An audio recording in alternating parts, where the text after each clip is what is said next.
The morning sun streamed through the bridal suite windows as Lisa carefully ran her fingers over the delicate lace of her wedding dress.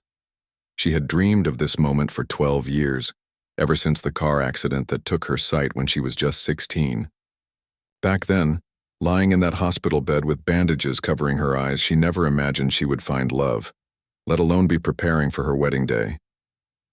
"You look absolutely stunning," whispered her best friend Anna, adjusting the pearl necklace around Lisa's neck. The pearls had belonged to Lisa's grandmother, and she could feel their smooth warmth against her skin. Every detail of this day had been planned with such care. Lisa had spent months choosing the perfect flowers by their scent alone, selecting white roses and baby's breath because they reminded her of her mother's garden from childhood. The church. Bells began to ring in the distance, and Lisa's heart fluttered with excitement. She had met Robert 3 years ago at a coffee shop near her office where she worked as a counselor. He had accidentally bumped into her table, spilling her latte, and instead of just apologizing and walking away, he had sat down to talk. They spent 2 hours discussing everything from favorite books to travel dreams. What struck Lisa most was that Robert never treated her differently because of her blindness. He seemed to see her for who she truly was. "Are you ready, sweetheart?" Her father's voice was thick with emotion as he entered the bridal suite. At 62, he had never remarried after Lisa's mother passed away 5 years earlier. He had dedicated his life to supporting Lisa through every challenge, from learning to navigate with a white cane to completing her master's degree in psychology. Today, he would walk his daughter down the aisle, fulfilling a promise he had made to her mother. Lisa nodded, taking his arm. They had practiced this walk so many times.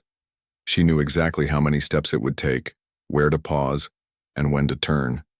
Her cousin had described every detail of the church's layout, from the burgundy carpet runner to the tall stained glass windows that painted colorful patterns on the walls.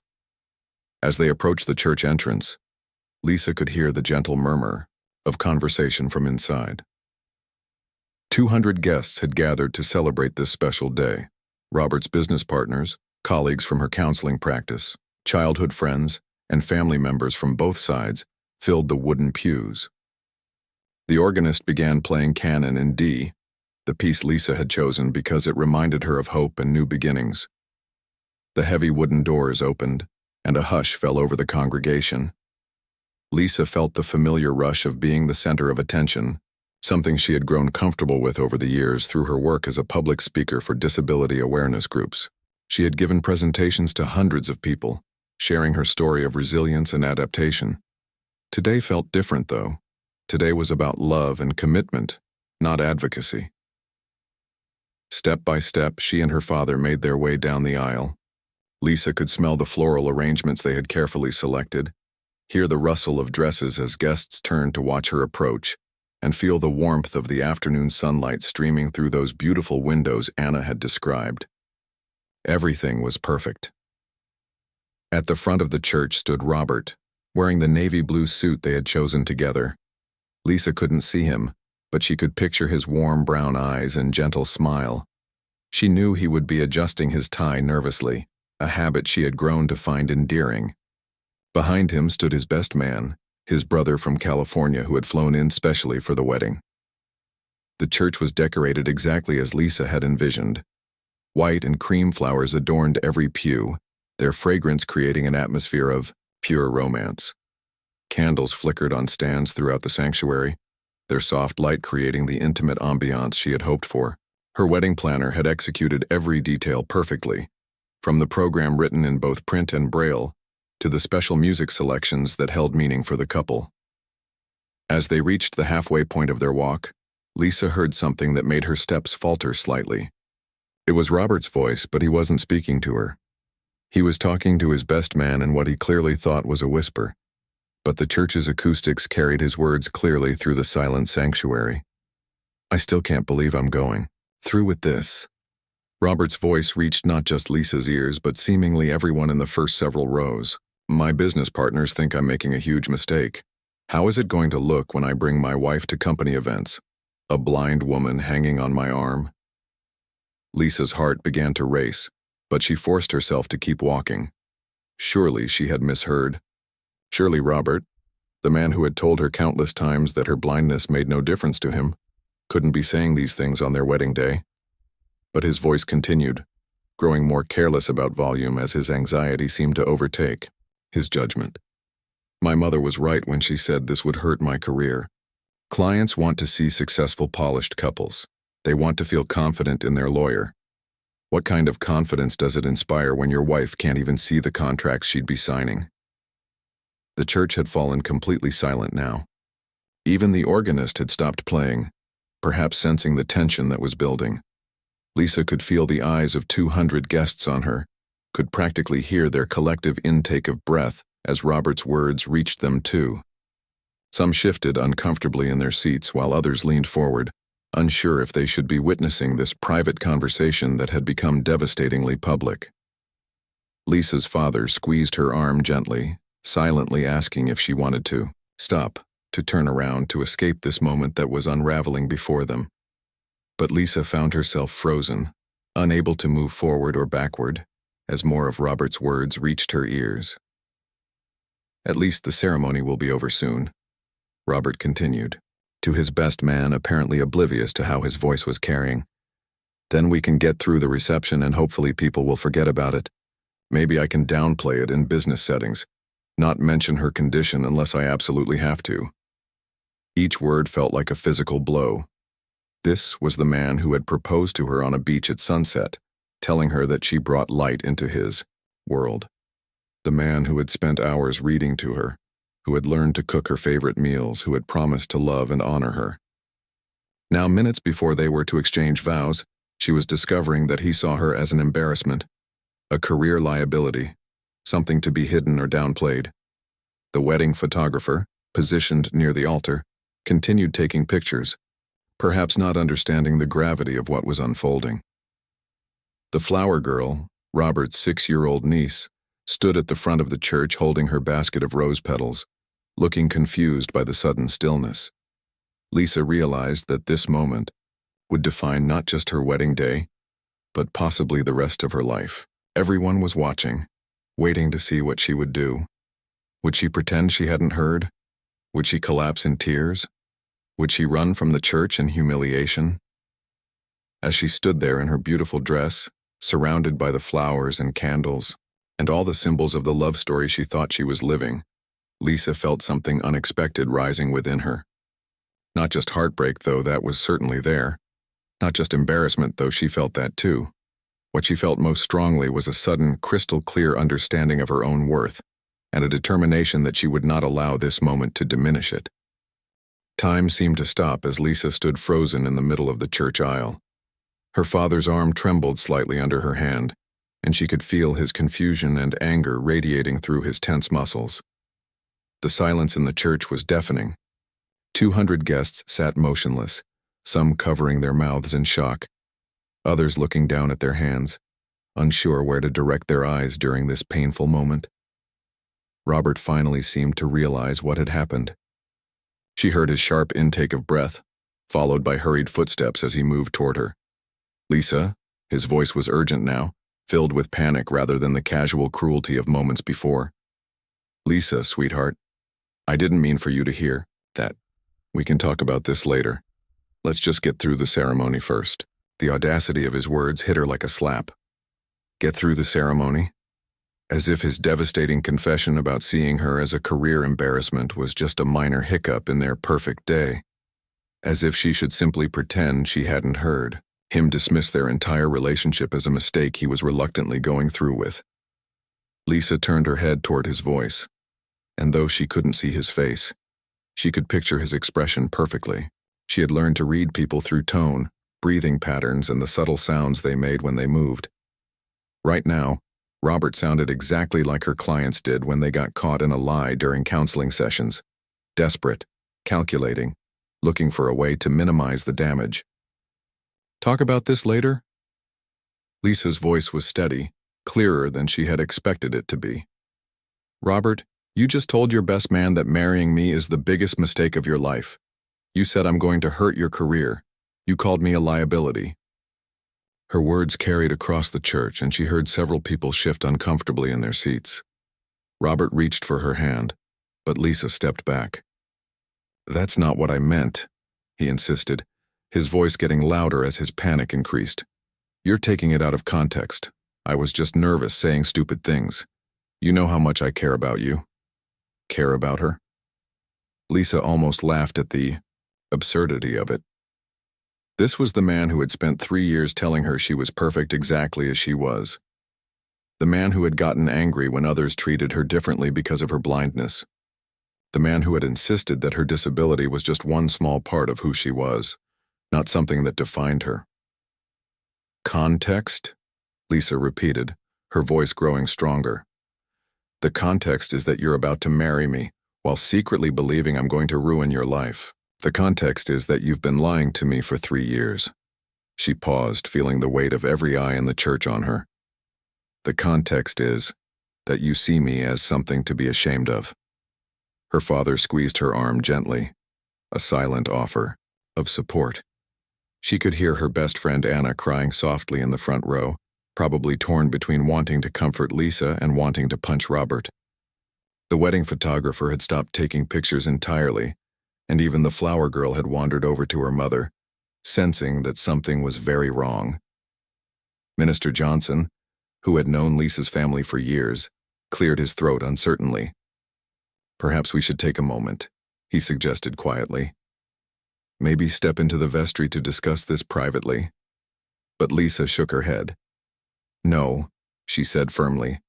"This conversation started publicly, and it's going to end publicly." She took a deep breath, drawing on every ounce of strength she had built up over 12 years of facing challenges that would have broken weaker people. Robert tried again, his voice taking on the persuasive tone he used in court. "Lisa, you're emotional right now. This isn't the time or place for this discussion. Our families are here, our friends traveled from out of state. Think about what you're doing." What she was doing? Lisa felt a surge of anger so pure it surprised her. "What I'm doing, Robert, is refusing to marry someone who thinks so little of me that he can't even pretend to respect me on our wedding day." She reached up and removed the engagement ring from her finger, the diamond solitaire he had chosen because he said it sparkled like her spirit. The ring felt surprisingly heavy in her palm. She had worn it for 18 months, showing it off proudly to friends and colleagues, telling everyone who would listen about her wonderful fiancé who saw past her disability to the woman underneath. Now she realized that Robert had never seen past anything. He had simply been better at hiding his true feelings than she had been at detecting them. "Here," she said, holding the ring out toward his voice. "I think you'll need this for the next woman you deceive." Her words were calm, controlled, but they cut through the church like a knife. She heard someone gasp, probably Robert's mother, who had never been particularly warm to Lisa, but had at least been polite. Robert didn't take the ring immediately. "Lisa, please, don't do this. Don't throw away 3 years because of one stupid comment.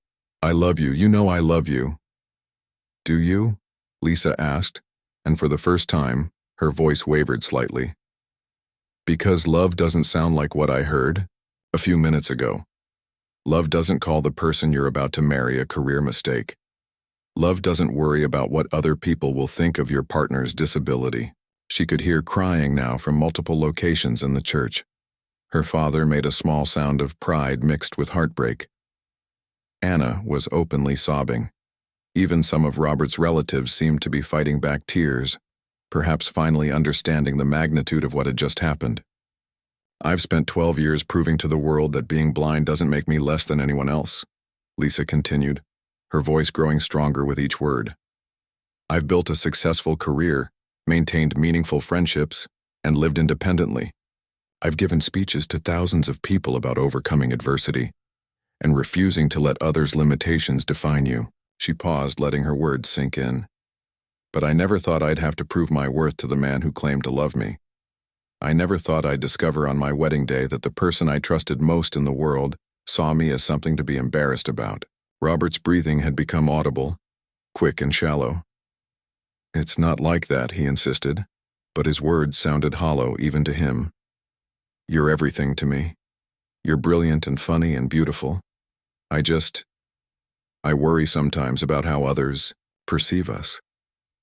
Then you worry about the wrong things, Lisa said simply. She finally located his hand and pressed the ring into his palm, closing his fingers around it. Someone who truly loves me wouldn't care how others perceive us. They would be proud to have me by their side, not worried about explaining me to business partners. The church remained silent except for the soft sounds of crying and uncomfortable shifting. Lisa realized that this moment was about more than just her relationship with Robert.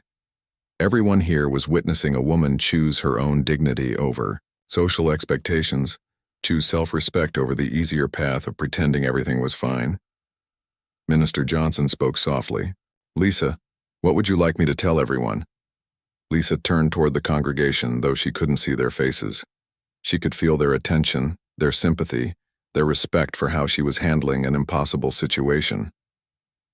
"Tell them," she said clearly, "that there won't be a wedding today. But tell them also that there's still going to be a celebration." What happened next was something nobody in that church could have predicted.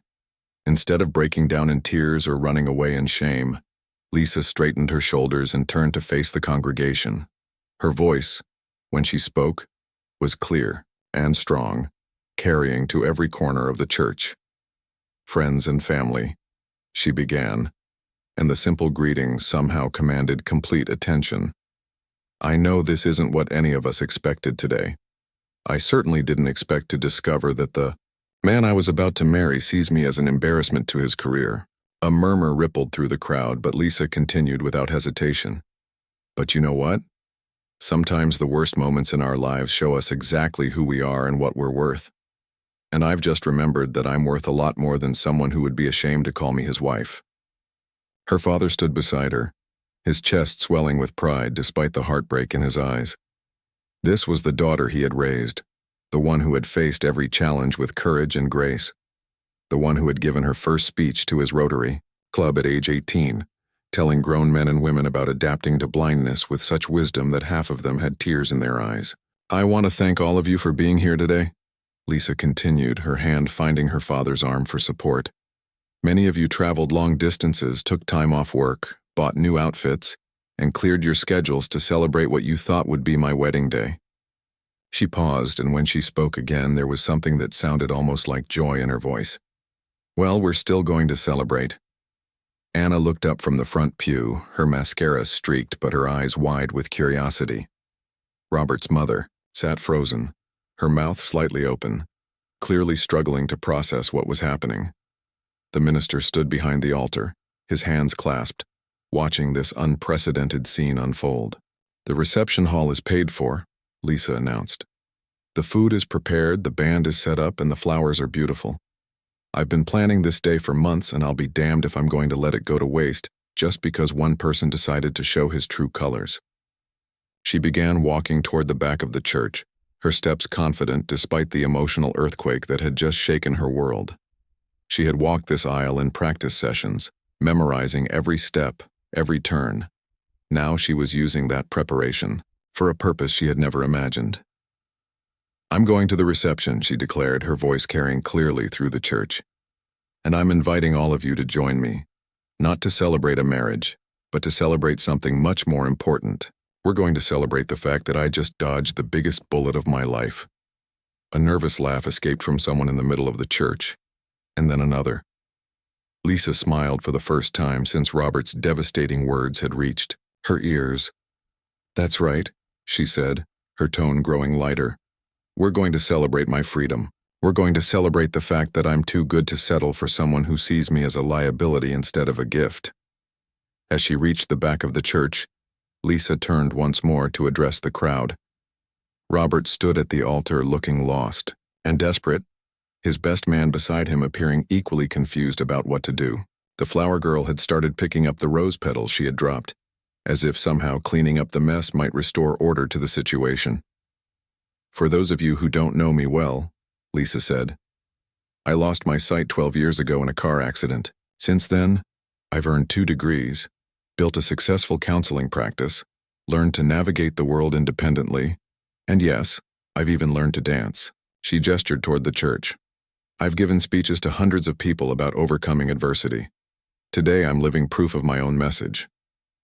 Her cousin Rachel, who had helped plan the wedding, stood up in the third row. "Lisa," she called. "Out. What do you need us to do?" "Just follow me to the Riverside Country Club," Lisa replied with growing confidence. "The party starts in 1 hour. Instead of a wedding cake, we'll call it a liberation cake. Instead of wedding toasts, we'll have freedom toasts. And instead of celebrating the beginning of a marriage, we'll celebrate the end of a relationship that wasn't worthy of any of us." People began to murmur among themselves, and Lisa could sense the energy in the room shifting. What had started as shocked silence was becoming something else entirely. She heard chairs creaking as people leaned forward, whispers as they discussed this unexpected turn of events. "But Lisa," called out her elderly neighbor, Mrs. Patterson, "what about all the gifts? What about the registry?" Lisa laughed, and the sound was genuine, not forced. "Keep the gifts as a reminder of this day. As for the registry, well, I guess I'll be needing that stuff for my apartment now, won't I?" The comment drew more laughter from the crowd, and Lisa felt the atmosphere continuing to lighten. Robert finally found his voice again. "Lisa, please don't do this. Don't make a spectacle out of our private problems. This is between you and me." Lisa turned toward his voice one last time. "Robert, the moment you decided to humiliate me in front of 200 people, it stopped being private. You made this public when you couldn't keep your mouth shut about how embarrassed you are to be with me." Her voice hardened slightly. "I'm just finishing what you started." She began walking toward the church doors, and her father immediately fell into step beside her. "I'm so proud of you, sweetheart," he whispered, just loud enough for her to hear. "Your mother would be proud too." Behind them, Lisa could hear the rustle of movement as people began to stand. Anna appeared at her other side, having hurried up the aisle to join them. "This is either the craziest thing you've ever done or the most brilliant," Anna said, her voice still thick with tears but now mixed with admiration. "Maybe both," Lisa replied, pushing open the heavy church doors and stepping into the afternoon sunlight. The warmth on her face felt like a blessing, like approval from the universe for the choice she had just made. As they walked toward the parking lot, Lisa could hear conversations starting behind them. People were talking excitedly now, no longer whispering in shock but speaking openly about what they had just witnessed. She heard fragments of conversation. "Did you see how she handled that? I've never seen anything like it. She's got more strength than any of us." "You know," Lisa said to Anna and her father as they reached their car, "I spent so much time planning the perfect wedding day. I worried about every detail, every moment. I never imagined it would turn out like this." She paused, feeling the sun on her face and listening to the sounds of people beginning to leave the church. "But you know what? I think this might be better than any wedding I could have planned." Her father opened the car door for her. "Where to, my dear?" "To the best celebration this town has ever seen," Lisa replied, settling into the passenger seat. "And father, can you call the DJ and tell him to skip the romantic songs? Today, we're playing nothing but empowerment anthems." As they drove toward the country club, Lisa rolled down her window and let the wind blow through her hair, feeling more free than she had in years. The Riverside Country Club had been transformed for what should have been Lisa's wedding reception. White linens covered round tables, each decorated with centerpieces of white roses and baby's breath. String lights twinkled overhead, and the band was setting up on the small stage in the corner. The caterers moved efficiently between the kitchen and dining room, putting finishing touches on what was supposed to be a celebration of love. Instead, it was about to become something entirely different. Lisa arrived 30 minutes before the guests, wanting to speak with the venue coordinator and band leader about the change in plans. The coordinator, a middle-aged woman named Janet, looked completely bewildered when Lisa explained what had happened at the church. "So there's no wedding?" Janet asked, trying to process the situation. "But you still want to have the reception?" "That's right," Lisa said with a smile that surprised even herself. "We're calling it a freedom celebration now. Same food, same music, but we're celebrating my independence instead of a marriage that would have been the biggest mistake of my life." The band leader, a friendly man in his 50s who had played dozens of weddings, scratched his head. "Well, this is a first for me." What kind of music do you want for a freedom celebration? Lisa laughed. Nothing romantic. Think more along the lines of I Will Survive, Stronger, and Fight song. Music that makes people feel empowered, not weepy. I like it, the band leader said, grinning. This might be the most honest reception I've ever played. As guests began arriving, Lisa positioned herself near the entrance to greet them personally. She wanted to make sure everyone understood that this wasn't a pity party or a breakdown, but a genuine celebration. Her father stood beside her, still processing everything that had happened but clearly proud of his daughter's strength. The first to arrive were Lisa's colleagues from the counseling center where she worked. Dr. Martinez, the director, took her hands in his. Lisa, I have to say, what you did back there was incredible. I've seen you help clients find their strength for years, but today you showed us all what real courage looks like. More guests filtered in, and Lisa noticed something remarkable happening. Instead of the awkward sympathy she had expected, people seemed genuinely excited about this unconventional turn of events. Her elderly neighbor, Mrs. Patterson, arrived with her husband, both of them beaming. Honey, Mrs. Patterson said, I've been married for 52 years, and I can tell you that what you did today took more guts than most people show in a lifetime. That young man didn't deserve you. The conversation was interrupted by the arrival of someone Lisa didn't immediately recognize. A woman's voice, confident and warm, spoke from beside her. Excuse me, are you Lisa? I'm Dr. Rebecca Chen. I was Robert's colleague, but after what I witnessed today, I'm much more interested in knowing you. Lisa turned toward the voice. Oh, you were at the wedding. I'm sorry you had to see all that drama. Drama? Dr. Chen laughed. That wasn't drama, that was inspiration. I run a non-profit organization that helps people with disabilities navigate workplace discrimination. What you did today, the way you handled that situation with such grace and strength, that's exactly the kind of leadership our community needs. Before Lisa could respond, Anna appeared at her elbow. Lisa, you need to see what's happening on social media. She paused, then corrected herself. I mean, hear about what's happening. Someone recorded your speech at the church and posted it online. It's going viral. What do you mean viral? Lisa asked, feeling a flutter of nervousness. I mean, thousands of people are sharing it, Anna explained excitedly. The comments are incredible. People are calling you an inspiration. Someone wrote, this woman just showed the world what self-respect looks like. Another person said, I'm getting out of my toxic relationship because of this video. Dr. Chen nodded enthusiastically. That's actually why I wanted to talk to you. I have a proposition. We're hosting a conference next month about disability rights and self-advocacy. Would you consider being our keynote speaker? After what I saw today, I can't think of anyone better qualified to talk about standing up for yourself. Lisa felt her heart racing, but in a good way this time. You want me to speak at a conference? About what happened today? About much more than that, Dr. Chen replied. About resilience, about refusing to let others define your worth, about turning your worst moments into your strongest ones. The way you handled today shows you have a gift for inspiring others. The conversation was interrupted as more guests arrived, including some faces Lisa hadn't expected to see. Her former college roommate had driven 4 hours from another state. Her high school guidance counselor, who had helped her navigate returning to school after losing her sight, was there with her husband. Even some of Robert's relatives had chosen to come to the reception rather than stay with him. Robert's aunt, Margaret, approached Lisa hesitantly.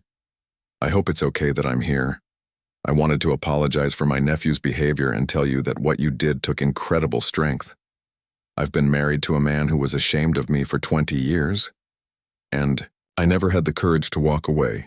You've inspired me. As the evening progressed, Lisa found herself in conversation after conversation with people who were moved by her story.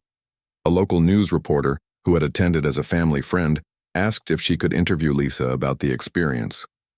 I don't usually cover human interest stories, the reporter said, but what happened today speaks to something bigger. It's about knowing your worth, about refusing to settle for less than you deserve. I think your story could help a lot of people.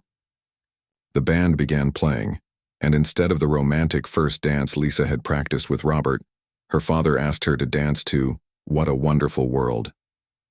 As they swayed together on the dance floor, he whispered in her ear, "Your mother would be so proud. You turned the worst day into something beautiful."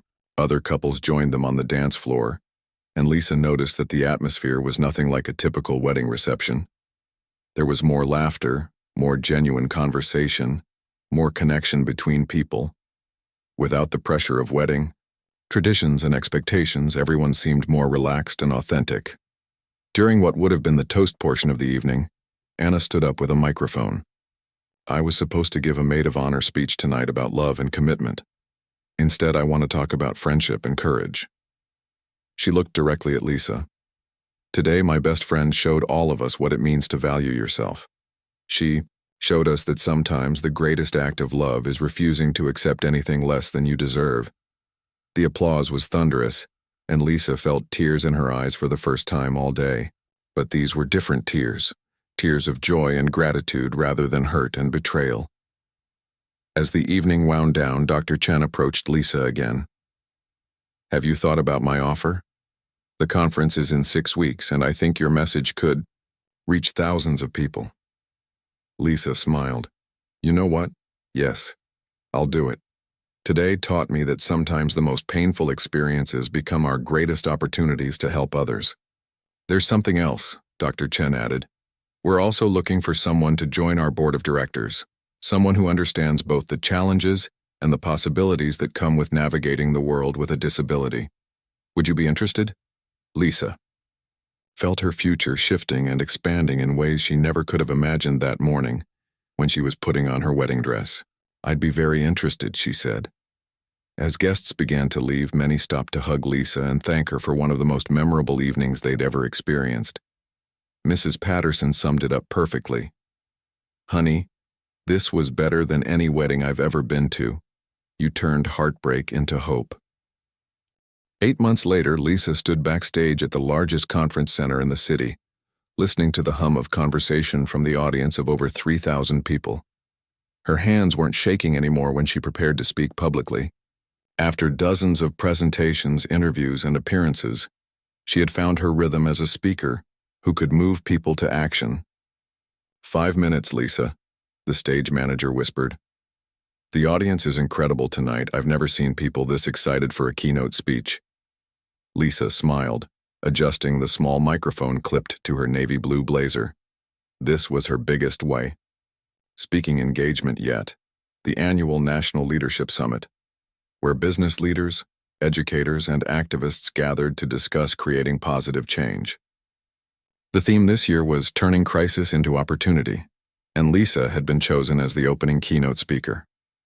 Her life had transformed in ways she never could have imagined on that devastating wedding day. The video of her church speech had been viewed over 5 million times, inspiring countless people to make difficult but necessary changes in their own lives. The comments section had become a support group where people shared their own stories of finding courage in dark moments.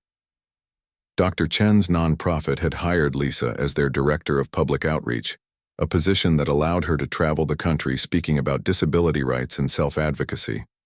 But more than that, she had become a voice for anyone who had ever been made to feel less valuable because of who they were. Her message resonated far beyond the disability community.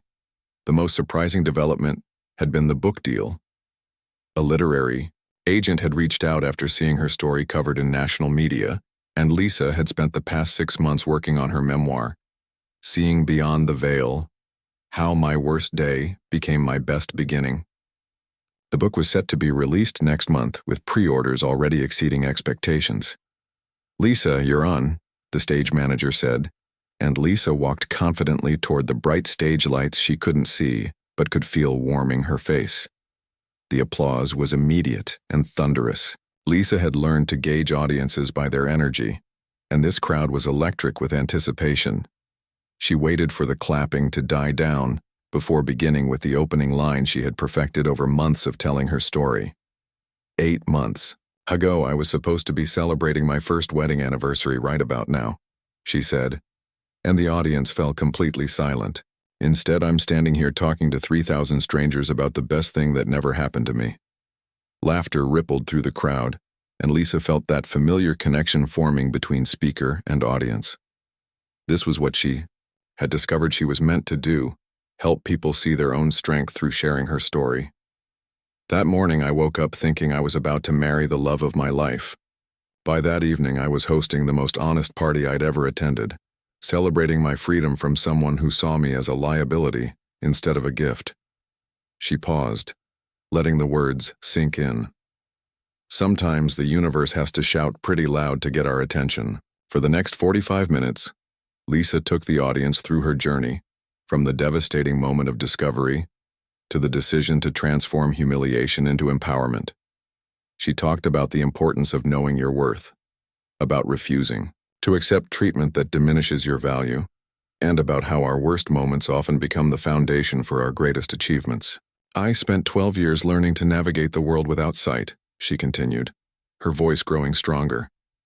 But it took one terrible moment to learn how to navigate the world without compromise. That's the lesson I want to leave you with tonight. Your standards for how you're treated aren't negotiable. They're not up for discussion. They're not something you lower to make other people comfortable. The standing ovation lasted for nearly 5 minutes. As Lisa left the stage, she was approached by dozens of people wanting to share their own stories of finding courage. A young woman talked about leaving an abusive relationship after watching Lisa's video. A college student spoke about standing up to workplace discrimination. An elderly man shared how he had finally confronted his adult children about their disrespectful treatment of him. But the most meaningful encounter came from an unexpected source. As Lisa was preparing to leave the venue, someone approached her with a familiar voice that made her heart skip a beat. "Lisa, it's Robert." She turned toward his voice, feeling Anna tense beside her.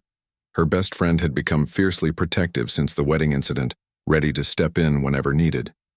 But Lisa held up a hand, signaling that she could handle this. "Robert," she said calmly, "this is unexpected." "I know I'm probably the last person you want to see," he said, his voice heavy with something that sounded like genuine remorse. "But I needed to tell you something. I watched your speech tonight from the back of the room." Lisa waited, not making this easier for him by filling the silence. "I've been going to therapy," Robert continued, "trying to understand why I said those things, why I was so worried about what other people thought, that I was willing to hurt the best thing in my life." He paused. "My therapist made me watch the video of what happened at the church. She made me see what I had become." "I'm glad you're getting help," Lisa said, and she meant it. "But I hope you understand that this conversation doesn't change anything between us." "I know," Robert said quickly. "I'm not here to ask for forgiveness or to try to get you back. I'm here to thank you." Lisa raised an eyebrow. "Thank me? For not settling for someone who couldn't see your worth, for showing me what integrity looks like, for becoming the person you were always meant to be." His voice cracked slightly. "I've been following your career, reading about your success. You're helping thousands of people, Lisa.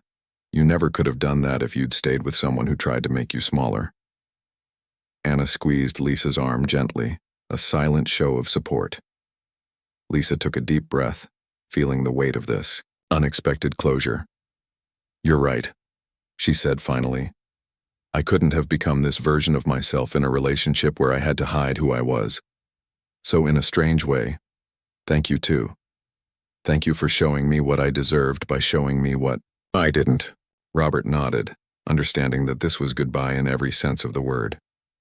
"I hope you find someone who sees what I was too blind to appreciate." After he left, Anna whistled softly. "That was incredibly mature of you." "It felt good," Lisa admitted. "Like closing the last chapter of that part of my life." As they walked toward the parking garage, Lisa reflected on how completely her world had changed. Tomorrow, she had 3 media interviews scheduled to promote her book. Next week, she was flying to California to speak at a tech company about inclusive workplace practices. Next month, she was being honored by the city for her advocacy work. But the most exciting development was personal. She had been dating Michael for 3 months now, a fellow advocate she had met at a disability rights conference. He was kind, funny, and completely comfortable with both her blindness and her public profile. More importantly, he was proud to be seen with her. often bragging to friends about his brilliant girlfriend who's changing the world. You know what's funny? Lisa said to Anna as they reached the car. What's that? 8 months ago, I thought my life was over when Robert humiliated me in that church. Now I realize it was just beginning. Sometimes the worst thing that happens to you is actually the best thing in disguise. Anna started the car and smiled. Your mother used to say that everything happens for a reason. She was right, Lisa said, rolling down the window to feel the evening breeze. I just never imagined the reason would be this good.